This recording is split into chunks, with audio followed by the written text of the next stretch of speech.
this is Clara, but you can call me Mother, and welcome back to the Studio Yutani Megacast. Today with me, I've got a good friend of mine who we've chatted a couple of times on Twitter, and he's decided to contribute to our Megacast today. This is Michael. Hi, Michael. How are you going? Very good, thank you. Thanks for having me on. Thank you for joining me. Now, I would love to find out what your first experience was with Alien. My first experience, I was 5 years old, and I experienced it by actually sneaking down the stairs and watching the movie Alien while my mother and my father watched it on VHS. They told me, Michael, don't watch this, it's too scary. But you know what? I crawled downstairs and I watched it. I didn't sleep for a week, but I tell you what, I really loved it so much that still 40 years later, I can still watch that movie as if it was the first time I ever seen it and appreciate it and love it just the same. Oh, wow. That would freak me out watching it as a kid, I reckon. So, like, understandably, you watched it when you were quite young. What was it like with your engagement with it growing up? Were you into any of, like, the toys or the games at all? Well, I'm like I guess you can say a geography and a history buff.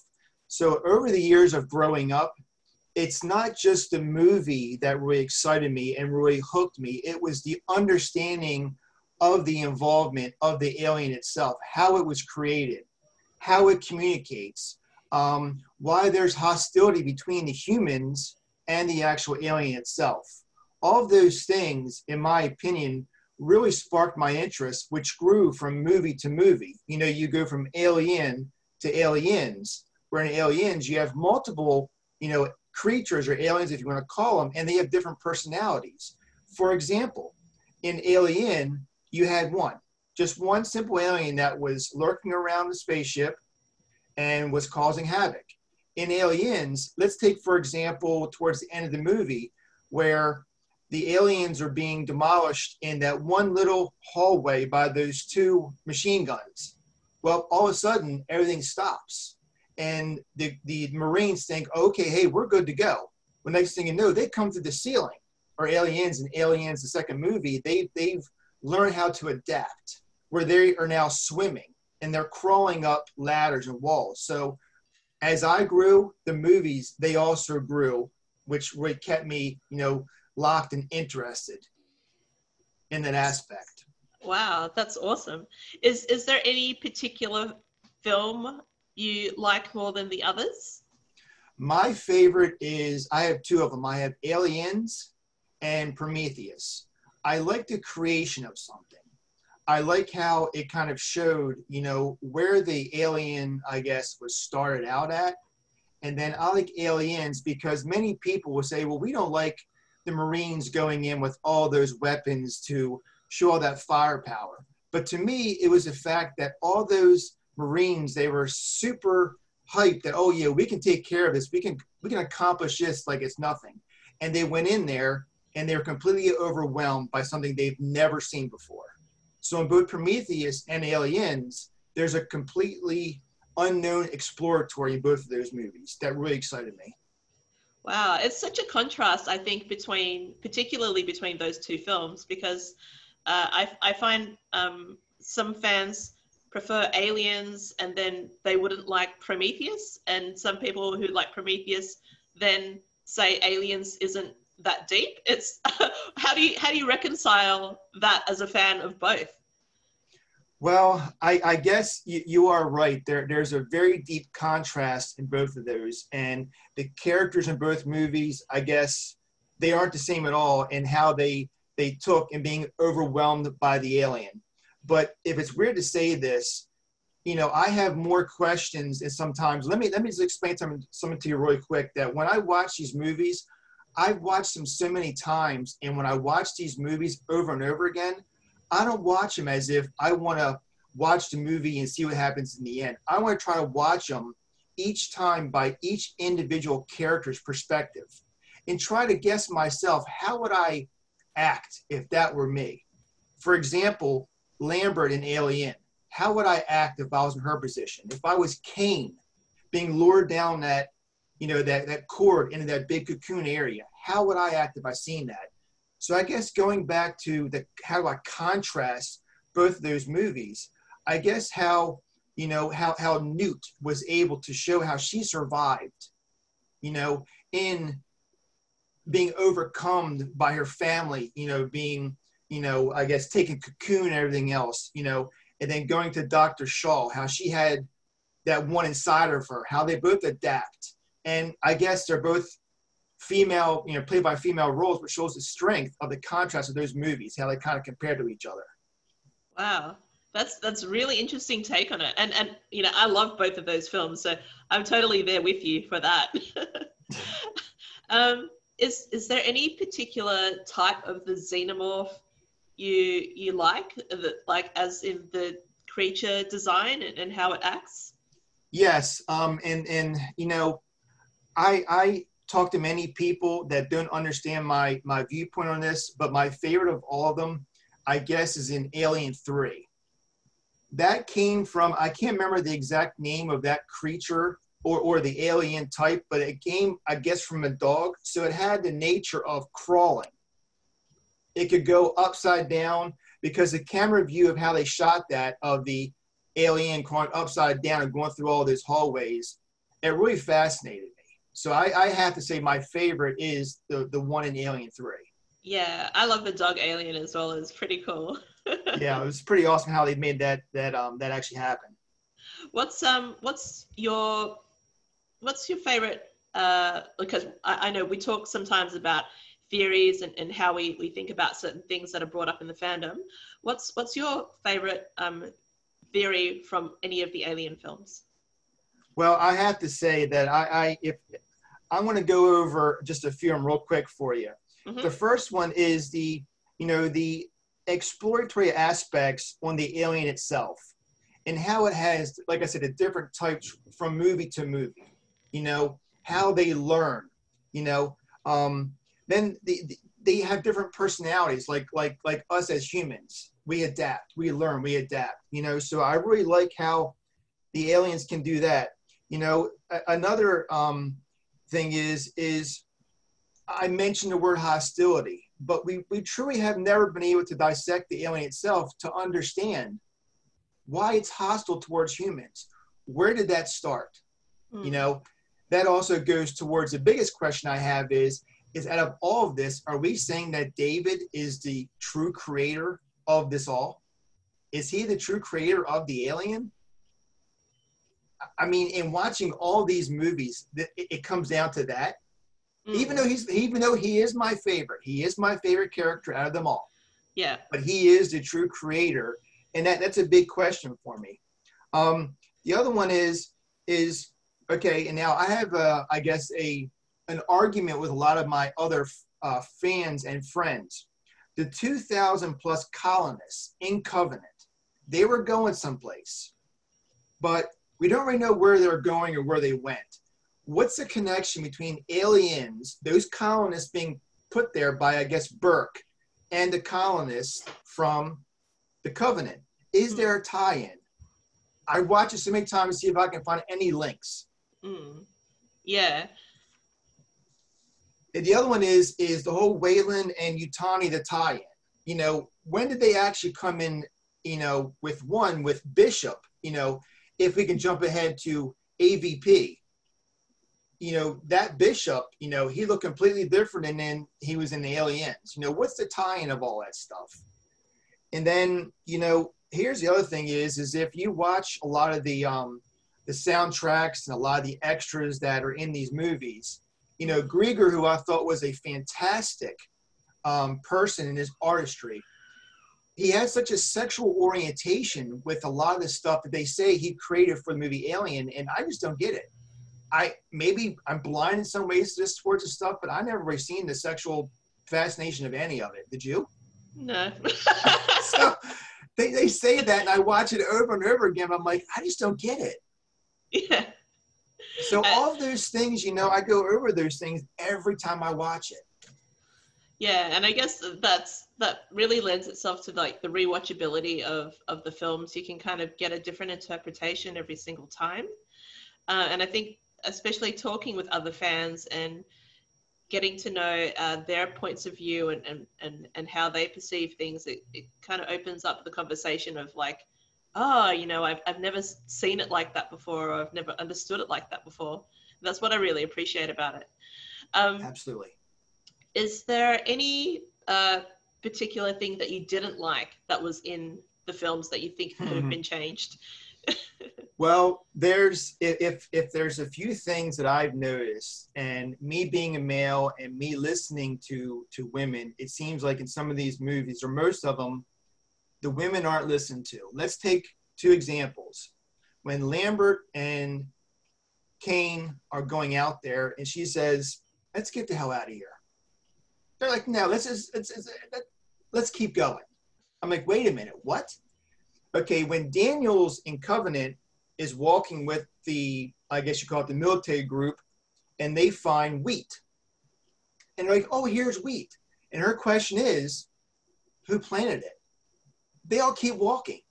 It's like, wait a minute, why isn't anyone listening? I mean, maybe the movie wouldn't be what it is if they actually listened, but it just seems like the women, they play such an important roles in these movies, but yet they're not listened to. Yeah, that's right. And maybe that sounds odd as such a big fan of these movies. I'm just saying that every time that I see those parts, even though I know they're coming up, I shout, "Listen to her, listen. Don't go in there. Don't do that." So, yeah, you know, if it's going to such a thing of, you know, Ridley Scott and, you know, and James Cameron and, you know, David Fincher, all the great producers and directors, you know, they put the women into these fantastic roles and they do a great job. It's like at some points they play the dumb role, and then some places they play the super fantastic, smart, you know, leadership role. And I guess I just don't understand, you know, how you direct something like that. yeah. I have a hardship with those parts. Yeah. Is there any particular scene that you thought that was really, really cool? Like you just love that scene and you always want to like replay it over and over. You kind of look forward to it. Well, the thing here is I'm such a fan that, and I've blown so much money on all of this stuff that I go from the VHS to the DVD to the Blu-ray, now to the 4K. I have them all in 4K. I love in Prometheus, the first scene before anything even happens, the landscaping of the mountains. When the ship flies in and the first engineer takes that and he drinks that to basically give himself up to start everything. The landscaping of that scene to me is just, it's amazing. You know, it's like there's some scenes in Lord of the Rings that are just, to me, are so fantastic geography-wise. Those scenes in Prometheus, maybe that's why I like it so much, that just the landscape and the geography. Even when they're driving their buggies to go in those caves and they show the wind coming and they show the skull on top of that mountain. To me, that's just amazing. The landscaping of all that. Yeah, it's really cool. I love those scenes too. I was just watching the scene the other day where Janek decides to crash the Prometheus into the Juggernaut to sacrifice himself, and like it just started playing as a clip, and I knew it was going to happen, but I ended up watching the entire thing because it's like it's really amazing. I always find it exciting to rewatch stuff, and I always get pulled in, which is it's good. Right, and here's something really funny is I always thought that he was a terrific actor in everything he played, especially in Prometheus. And, you know, I'm on Twitter, you're on Twitter, you know, we follow each other. And a few weeks ago, he posted that he had the coronavirus. Well, I went in and I basically tweeted to him saying, you know, I hope you get better, stuff like that soon. He actually responded to me saying, "Thanks, bro." I'm like, wow, the guy from Prometheus actually responded to me. It was amazing. Really sweet. Yeah. So it's amazing. Yeah, it's so good that, like, I guess with technology these days, we can kind of connect to like the actors, producers, directors, artists, creators of our favorite franchise, and that they can engage with us and talk with us. Whereas in the past, we would have to go and write a letter, and it would be very rare to get any sort of response whatsoever. Absolutely. Absolutely. Yep. What's your favorite thing about Alien Day? Have you been celebrating it long? I have never celebrated it. As long What? as I've been a fan, all the fans, I mean, all my friends think I'm goofy for saying, hey, let's wear shirts, let's do something, you know? So it's like I'll sit home and I'll watch YouTube videos. I watch other people enjoy it, and that's my enjoyment. I've seen other people enjoy that day. So this year, and I think it comes up, this weekend? It was the 25th or 26th? On the 26th, yep. I had my Yutani shirt, and I'm going to do something. And there's not much I can do, you know, because we have this virus thing, but I'm going to do something. I'm going to videotape something, or I'm going to do something. Well, you've done this segment, so you're part of Alien Day now. There we go. There we go. I'm already ahead of the game. Is there anything else that you wanted to say before we wrap up this video interview? Well, I listen to, you know, your podcast. I listen to other podcasts about aliens. You know, I listen to all the, you know, the audio books. I just finished up River of Pain the other day, and it was very good. I actually watched the Origins. I watched it the other day too, and I wish there was a way of, I guess, connecting with the community of Alien. In that sense, you know, I feel that the community, the true fans, should somehow interact with the people who actually make these movies, because I keep seeing a whole bunch of advertisements for an Alien 5. And I wonder, with so many tie-ins that they could do for these movies, why on earth would you even consider or worry about an Alien 5? You know, give us the tie-in of Covenant to Alien. Or they were smart and they never made an Alien 2. They made Aliens. So give us a tie between Alien and Aliens, where you see how she adapts. She survives on her own for how long, we have no idea, in that ship all by herself. Show us those things. And now that, you know, Disney's a part of it, Disney could turn out one each year. So I don't know, really understand why they're not doing that. Yeah, I was just reading up on Alien 5 just then. I'm reading an old interview from Michael Biehn about him wanting to return to the role, but then saying that because of Alien Covenant and having to wait for that story arc to finish, that Neil won't get his film until that's done. And because Disney have pretty much axed any idea of resuming Covenant, I think, then I don't think we're going to get either, which is kind of sad. It's very sad indeed. Yes. Yeah. I really want to get more content. It's been very quiet, especially with no film coming out. And even though I know Netflix has that animated series, which is ABP, you know, they're just sitting on it. They're not releasing it. Like, this is the best time to do it. Absolutely. We're all hostages of Netflix right now. So absolutely, I play video games, so I've played Alien Isolation over and over and over again, and I'm just trying to keep myself, I guess, busy on the Aliens home front until something else new comes about. Yeah, well, fingers crossed we hear something at the end of the year, but with coronavirus, who knows? Everything's really up in the air for the industry right now. I think everyone's just trying to tread water and survive. But in the meantime, at least we've got the books and the comics. Absolutely. Cold Iron Game is still on the cards, I believe. So, yeah, hopefully we'll be able to get it, like, when that game finally releases, we'll get to play online with each other. That'd be a lot of fun. That'd be amazing. Sweet. Well, thank you so much for joining me for this segment of the Alien Day Studio Yutani Megacast. Oh my God, that's a bit of a mouthful. But I really appreciate you joining me, and I really look forward to our chats on Twitter. If anyone wants to talk to either me or Michael, I'll make sure I pop a link in the blog.